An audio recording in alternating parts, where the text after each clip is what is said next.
He had just minutes left to live. Abandoned, broken and unwanted.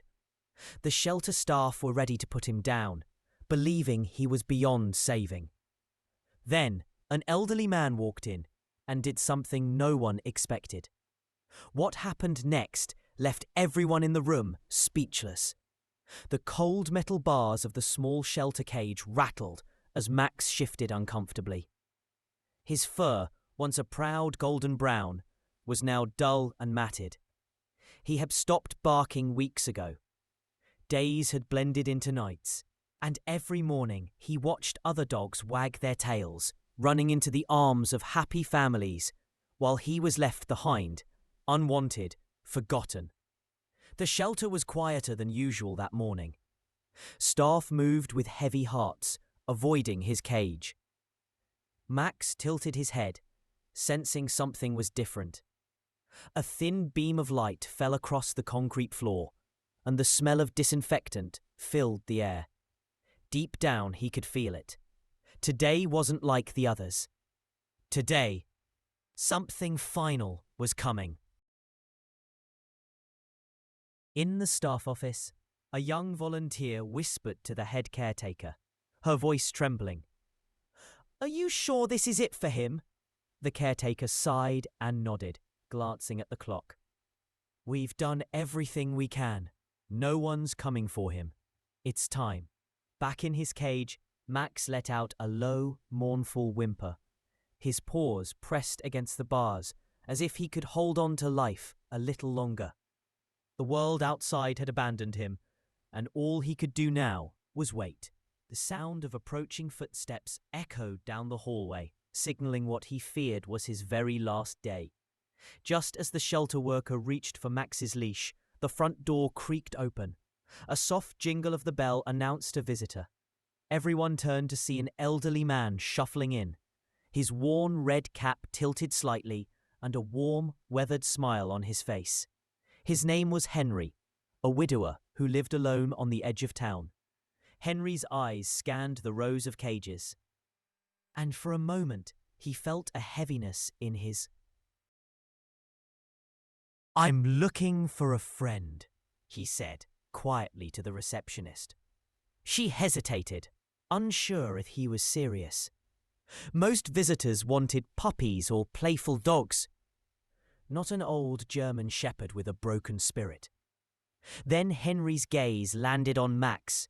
The dog didn't move, just lifted his head and locked eyes with the man.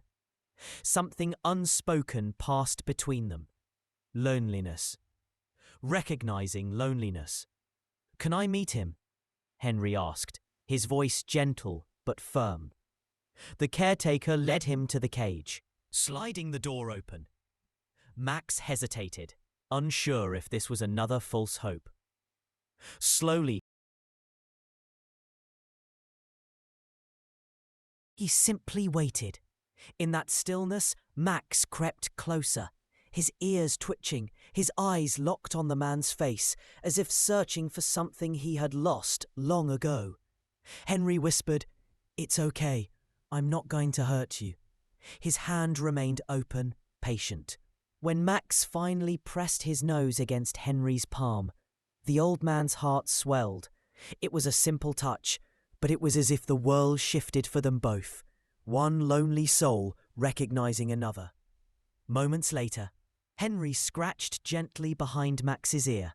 The dog leaned into his touch, a soft whine escaping his throat. A caretaker watching from the corner wiped away a tear. She had never seen Max respond to anyone like this. Henry looked up and said, "I think he just chose me."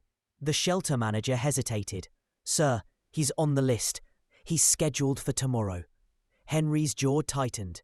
He looked back at Max, who now rested his head on the old man's lap as if he had finally found safety.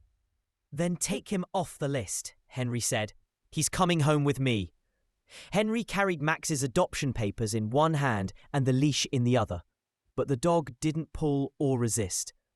Instead, Max walked calmly by his side, as if he knew he was leaving the shadows behind forever.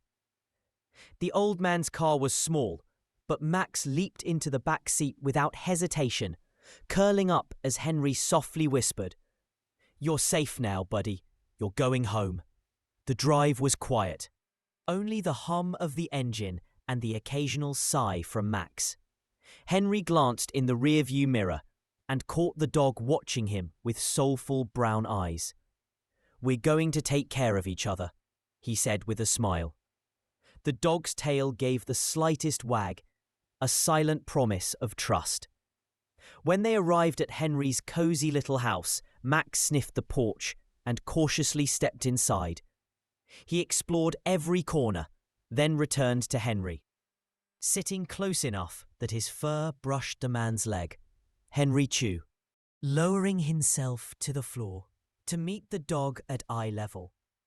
"You belong here," Henry whispered. Max licked the man's hand, and for the first time in months, Henry felt his house come alive. The silence that once haunted the rooms was now replaced with the quiet warmth of companionship. The days that followed were nothing short of magical for Henry and Max.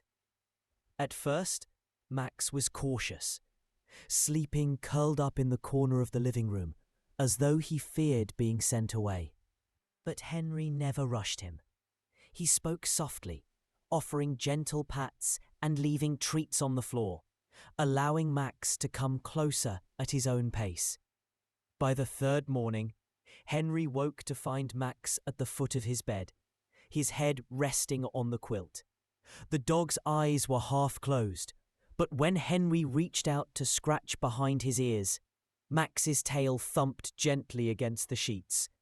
"Good boy," Henry whispered, feeling an unexpected surge of joy in his chest. Henry also noticed changes in himself. The quiet house that once echoed with loneliness now felt alive with small, happy moments. Paws padding across the wooden floors, the jingle of a collar, soft sighs as Max snapped by the fireplace. Neighbours began stopping by during Henry's morning walks, smiling at the gentle pair. Each passing day, Max grew more playful and confident, while Henry's heart grew lighter.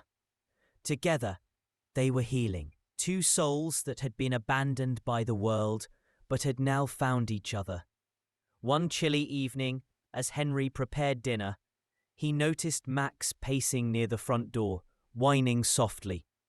At first, he thought the dog just wanted to go out, but something felt different. Max's movements were restless, his breathing slightly uneven. Henry's heart skipped. "Easy, boy," he murmured, kneeling beside him. He felt Max's fur trembling under his palm. A wave of fear washed over him. After